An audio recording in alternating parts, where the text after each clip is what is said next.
Welcome to Beyond My Crisis. I'm your co-host, Ron Rossnick. And I'm Vivian Gaspar. And we're here to help people through their personal crisis with experts on the show that will guide you and help you in any situation that could be critical, whether it's domestic violence, losing a job, personal events and tragedies. We'll be with you. And help you have a more prosperous, comfortable, and successful future for the rest of your life. We're here today to welcome Merry McNutt. She's a CPA with an MBA, and she has a newly released book. She's also a motivational speaker and an expert at helping people find their passion and purpose and easily turning that purpose into a profitable business. Welcome, Merry, to our show, Beyond My Crisis. Thank you. It's great to be here. Well, we're very excited that you're helping people transform their lives because so many people are just stuck not knowing what to do in their careers. And when that happens, they make a lot less money and inevitably have more crises with taking care of themselves and their families. So tell us, so many people have heard about The Crisis. It was a well-renowned book and program, but you're telling us how to go beyond the crisis to realizing prosperity. Tell us about that, please. So oftentimes people are in a job, or maybe they've just lost their job, and I have easy ways for people to lean into starting their own self-employment or working in an industry that they're really excited about. I look for ways to uncover your passion and what you would like to do for free, and then I help you find a way to get paid to do it. Because when you love what you do, everything in your life works better. It helps your relationships, it helps your day-to-day working. It's better. Just makes your whole life just flow better. And don't they say about the laws of attraction, then you just attract the other pieces of your life to fall into place, right? Right, because when you love what you do, everything seems to work out better. I feel like as I got beyond my crisis and reinvented myself, my health got better, my marriage got better, my parenting got better, my money got stronger. Right. So these are obvious gains. Some people, though, feel like, I'd like that too, but I've got to work at my job, I've got to make a living, I've got all these pressures, I can't get out of my own way. So what's the very first step someone needs to consider when they're going to make the decision for a transformation in their life? Let's say we've uncovered that your favorite thing to do is take beautiful photography. I have a client who was a banking manager and they were robbed while she was at the bank, and instantly she could think, I just want to be home with my children.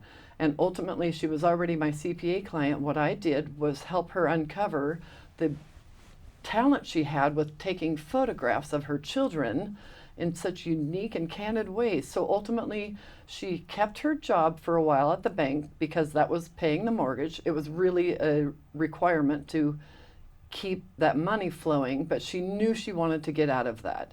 And so I asked her to start taking photographs of her friends' children on weekends and the evenings, just one client at a time. And then slowly but surely, actually within 18 months, she became so well known with her ability to take these candid, beautiful photos of children that she was able to replace her income and quit her job at the bank. Wow. She must just be so much happier with her life. It's That fantastic. sounds like a dream. But was this a talent that she knew she had, or you helped uncover? She thought it was just her little family talent. She didn't realize it was something that she could ever make a living out of. She Like never, Ann Geddes makes a living out of that. Oh, yeah. Right. She just She takes never- some fantastic pictures. That's and when I great. originally suggested it, she said, oh, there's already so many photography studios. And I said, well, I saw some gorgeous photos of your children on Facebook where they were so unique. I've never seen photos like that. And it doesn't matter how many other people are doing the same thing as you in the industry. If you stand out with a unique product, you're going to be successful. And if you create your passion, if you're doing what you love, you'll be better at it. So you have to be the best in your industry if you want success in your life. Like Unique, somehow to be the best in your uniqueness. Yes. Now, I heard you tell us beforehand a fantastic story about your own husband. So I love when you started at home, and now, besides making him happier, hasn't that also transformed your whole family situation? Absolutely. So I helped him reinvent himself from being an auto mechanic to starting his own business as a general contractor, because he was doing some work on our new yard, and he created the most amazing art piece out of our yard. And I said, "You've missed your calling. This is it." And 14 years later, he's had this wonderful, successful business. So really, for this to happen, you need someone in your life that has a vision higher than what you as an individual may see. And you're that person that can see the shining star in everybody. I do. I feel like that is a talent of mine, is to see possibility in others, whether they're able to see it yet or not, and bring ease and fun to everything that they do. So how do you encourage someone to get into that mind space where that could be their life also? Just start talking about getting your first client and letting them understand, to start a business, you don't need to have some big fancy board of directors or a corporation entity. If you have a social security number, you can start your own sole proprietorship. So maybe you started out trying to do this business and you only got one client and then said, "That's not for me." You haven't lost anything, in my opinion. Right. But if you get a second client and a third client, and indeed if you're the best in what it is you do, they're going to refer you to other people, and you won't even need to advertise. None of my clients advertise. None of your clients advertise? I think that's phenomenal. Can you give someone, maybe someone in our audience might think this is something that would really help change their lives? What would be a couple of easy steps they should take to make this happen for them? I first say start writing a list of talents. What is in your talent bank already? What are you already good at? Like the photographer, she was able to see that she does have camera. Her father was a photographer. So she always thought that's a great hobby, but it was able to uncover all of the different talents she already has. She was already a bank manager, so she knew that from a business perspective, she could handle the financial part of her business. So the first thing is writing a list of and creating a talent bank. Yes. Okay. What would be the next thing to do? And then think about what it is you would do off of that list of your talent bank. What would you do for free? And so in photography, she would take photos of her friends for free, of her friends' children for free, and I just let her understand what a value that is and where the financial well-being is from that.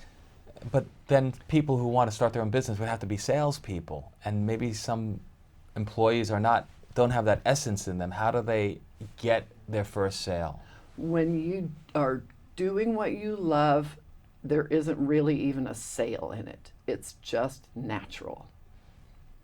I think that's so important to remind people that everyone says, "I hate selling."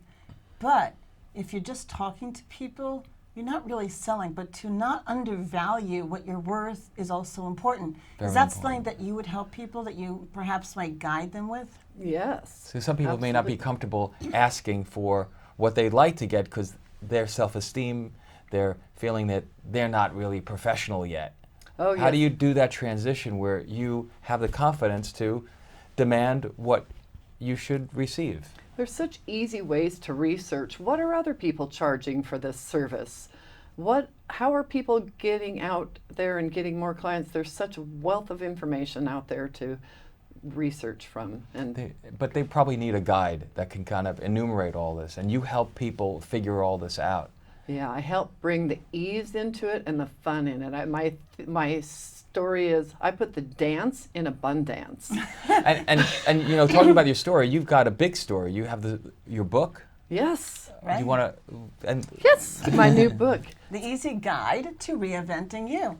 And I really love that you're here, because I think so many people, their lower self-esteem because they're so unhappy with what they do and or what they're earning, it really affects their whole families. I mean, think about not just single parents, But even if you're in a team, I mean, there's so many obstacles in the way that they can't now take care of their families, which leads to other crises.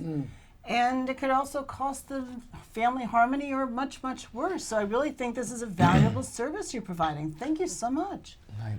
I really say that when you're doing what you love, the health, wealth, and happiness follow with ease. I've seen it again and again. I've helped thousands of people reinvent themselves.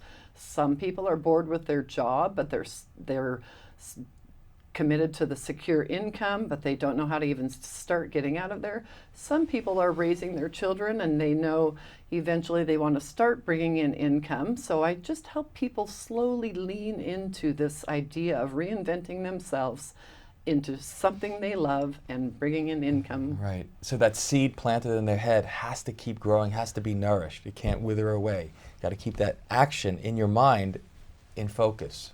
Right. In my book, the subtitle is The Fun Pathway to Your Dream Career in 11 Simple Steps. And I really emphasize throughout the book simplicity, ease, and fun. If you're having fun, it feels amazing that you get paid for it, right? I think people really need to hold on to that. Mary, thank you so much for coming on. And I, for one, think that you're doing a great service. And I had fun. And I thought it was did easy. too. We had fun with ease. Yay! Thank you so much. Thank Thank you.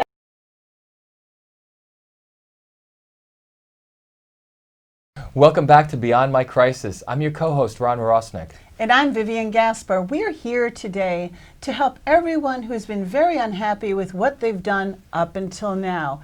Are you in your 30s, 40s, or perhaps even 50s, and you made the decision you just don't want to live this way with this career for the rest of your life? Here with us today, we are very fortunate to have Dr. Stacey Plichta, who is a CUNY College professor of public health, and she's here to explain how does someone go about changing their careers in relationship with their college education midlife when they're no longer in their teens or 20s. Welcome to the show, Doctor, and please let us know, how does someone go about doing this really massive change in their life? Okay. Well, thank you for having me. And the answer is you go about doing the change slowly. That it's really important to ease back into school if you haven't been there for a while. The first thing to remember is that you're not alone. There are over 8 million students aged 35 or older going back to college each year. That's about 20% of the college population. That's so when significant. Wow. So when you're on campus, you're going to see other people that look like you. So don't be shy. Don't feel it's like you're too old for college. No one's too old to learn. Absolutely not. My oldest student was 79 years old. My goodness, Fantastic that's doctoral student. wonderful. And she Yeah. was he or she was a doctorate student? He was a doctoral student. He is a lifelong learner. One of the many reasons to go back to school, obviously you can improve yourself intellectually, you can advance in your career. It's a great way to change careers. But it also keeps you interested in the world and it makes you more interesting. And That's Learning in life is a great asset. Yeah. They say something about the difference between wealthy people, people who have money, and people who don't, is education. that's very true. The amount of money that you can make on average rises dramatically with education. And it's pretty much linear. So for example, somebody without a high school education is going to make significantly less than somebody with a high school education. Getting an associate's moves you up the economic ladder. Get a bachelor's and you'll make about $22,000 a year more than someone with just a high school degree. And so on. A master's will further that, a doctorate will further that even more. And these averages, they're not just W-2 full-time income earners. These are people that could have their own businesses. It's a statistic throughout the entire country and the workplace. It's a statistic related to your educational level across all job types. All job types. What happens if someone's in their profession and they think that, or is it true, that by moving up the next step, let's say, for example, getting your doctorate or even a master's, that you're saying that even if you stay in your same profession, that will still increase your salary? Absolutely. Every bit of education you have opens another door. Every degree opens another door. So if someone is in lower level management, for example, in city government, and they get that next degree. They go from an associate's to a bachelor's. They may be eligible for higher level management. If they want to be a deputy director or a director of an agency, they may need a master's for that. So every degree, every bit of education opens another door and allows people to move forward. What do you find, having taught so many people in non-teens or 20s in the beginning stages, is usually someone's obstacle? Do they ever come to you with what their challenges are when they're your students? Absolutely. And there are several obstacles. The main one is time. The majority of my students are working full-time. Most of them have families. Many are responsible for either young children, older parents, or both. So they're trying to fit in their schooling, they're working full-time, they're rushing home to get some supper on the table, then they're rushing to my class. Is there something that they should know to manage that, like childcare, aftercare? Colleges sometimes do that. What can they do to help them with their time? There are a few things they can do, and the biggest thing is to build a support network. And the other challenge is fear, and a support network can help with both. So enlisting their family to help. Some of my students made homework a family affair. So after dinner, clear the kitchen table. The kids were doing their homework and my students were doing their own homework. And it was really good for their children to see their moms and dads also learning, also studying, and also struggling a little. Right, it's great to lead by example. Exactly what I was going to say. Okay, you want to say that? Lead by example, that's Okay. precisely Exactly. it. The other thing is to build support within other students. So to not be shy about contacting other students in your class. Get a study buddy. So if you have to miss a class because a child is sick or because you had to take care of your mom, you can get the notes from them and offer to do the same for them. So you're saying that you're not too old to be in a study group just because you're in your 30s or 40s or so on. You're never too old. In fact, you might be really valuable to the other students. A lot of people, when they go back to school, they forget they're coming with a lot of strengths. They forget that if you're coming back to school, you're coming with all those skills from your career, with everything you've learned across your life. And it's important for you to think about, how can I apply those skills to what I'm doing now? Some people, older people, I even think about this, I'm a little intimidated to go back to school because, kids have their brain set for doing college work. The scholastic thing, it's a different thought process. How do adults adapt to the thought process of the college learning mode? There's a few things. It's always a little hard at the start, so I would tell people not to be discouraged. But older adults are also more patient. They understand that you don't get the reward right away, that reading a chapter and having to read something several times might be less frustrating to someone who's older because they've got life experience and they know that some things take hard work. That's something younger people are learning. The other thing someone can do if they're worried about going back is you start slow. Take one class at night and pick something an area that you're comfortable with so that the class itself won't be so hard for you. Because you'll have plenty of time to take those hard classes later, but ease into it. Affordability? Yeah, I was just going to I know ask. you would, right? It's so handy to reach each other's minds. Yes. So, How does someone, when they maybe still paying off student debt from their first time going to college, maybe up into their bachelor's degree, is it challenging to qualify for additional student loans or another way to get that money? Perhaps it might be paid by their employer if they're currently employed. There are a lot of creative ways that you can help to pay for school. The first way is to pick an affordable school. So your best bet is a community college or a public four-year school, depending on what degree you're going for.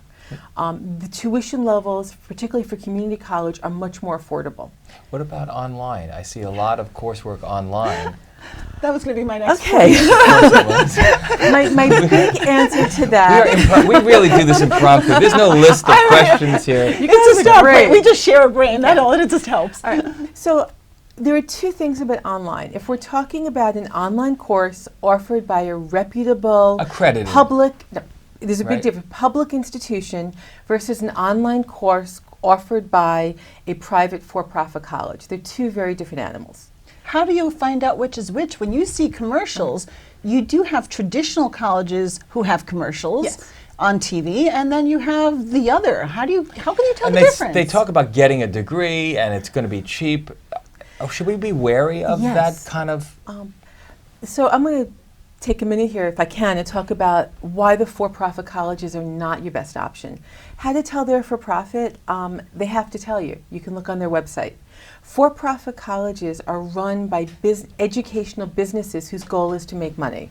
They make most of their money from student loans, and they're really, really good at admitting students. They're really, really good at helping students to get those loans.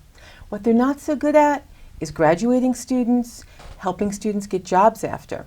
And they're also really expensive, because remember, you're taking out that student loan. You're going to have to pay that back whether or not you finish, whether or not you graduate.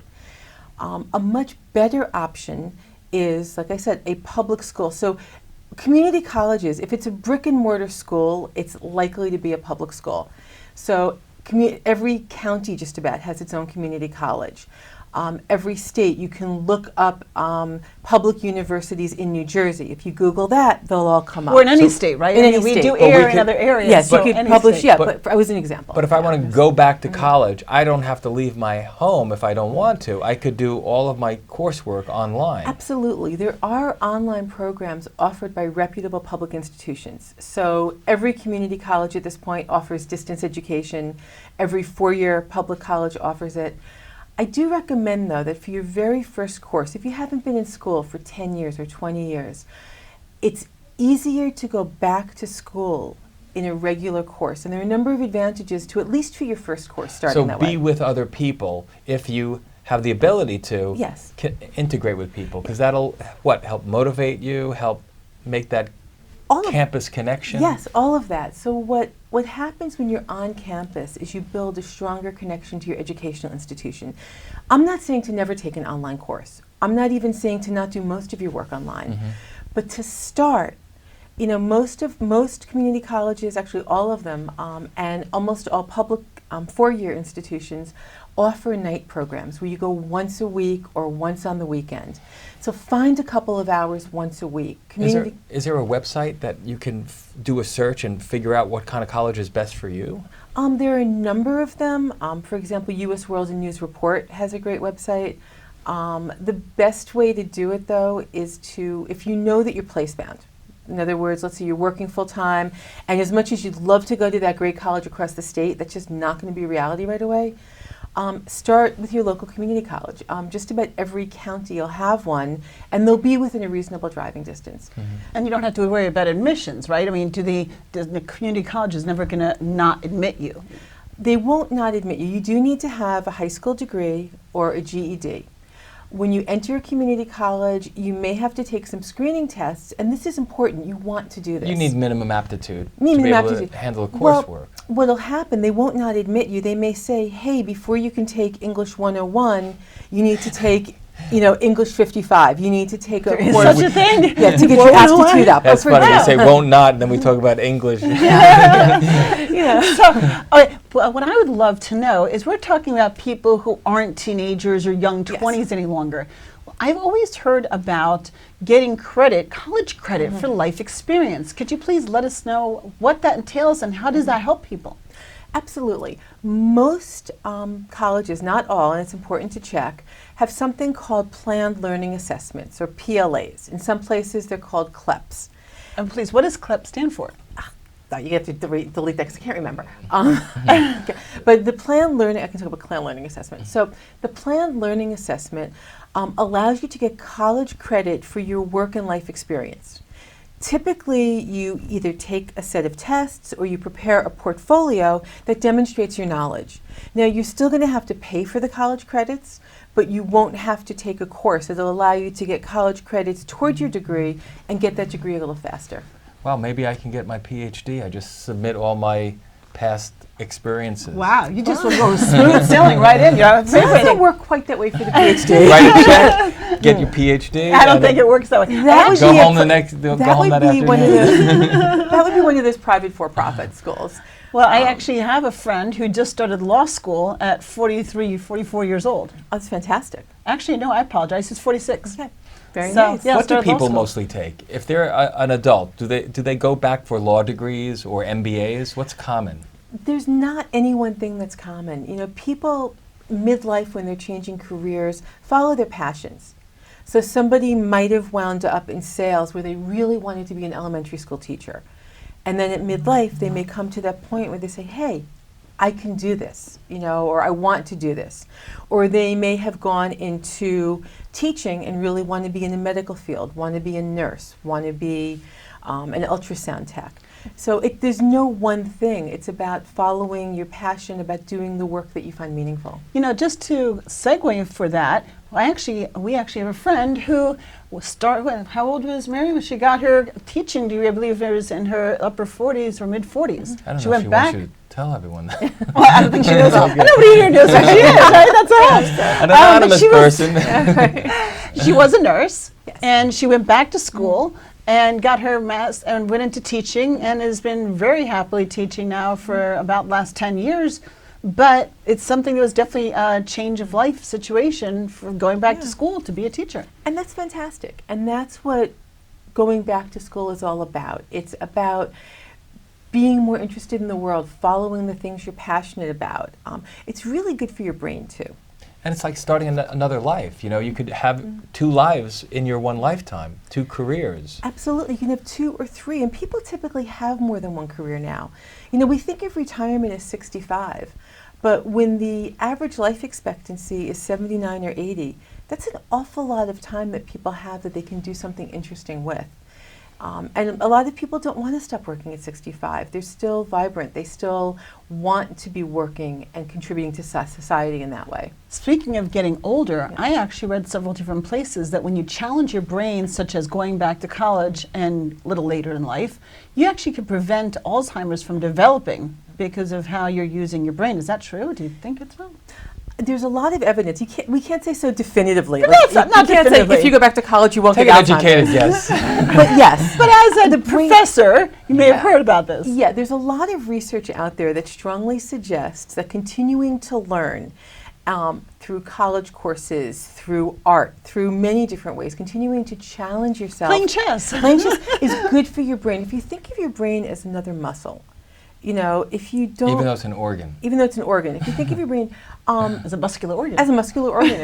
Like if you don't work out physically, if you can get into poor physical shape. If you don't work out your brain, you can get into poor intellectual shape. But the good news is that anybody can start learning. And What's a great brain exercise that people can do to prep themselves back into school? What action can they take? Reading. Okay. Reading is fantastic. Taking non-credit courses. One thing you can do if you're scared to go back full-time and you're thinking, I'm not sure if I'm ready for a college course for credit, every community college has non-credit courses, continuing education. Well, not even audit. Continuing education courses aren't credit-bearing. They don't have grades. You don't have to worry about someone marking you. But they're a great way to learn. They're typically very affordable. Many of them are under $100. They last from maybe 3 to 10 sessions, so they're not as long-term as a full semester. But they'll give someone a taste of what it's like to go back to school and to learn. And that's a great way to get started. It's also a great way to get comfortable on the college campus. And Right. I think that's all we have time for, but that's really helpful information to help someone overcome their trepidation and fear of changing their life and improving by going to a new career, by going back to college. And becoming wealthy and happy. And take care of the family even better. Thank you, Dr. Plichta. I That's really my appreciate you pleasure. coming Thank you so down. much. Yeah, I'm Thank glad you. to be here.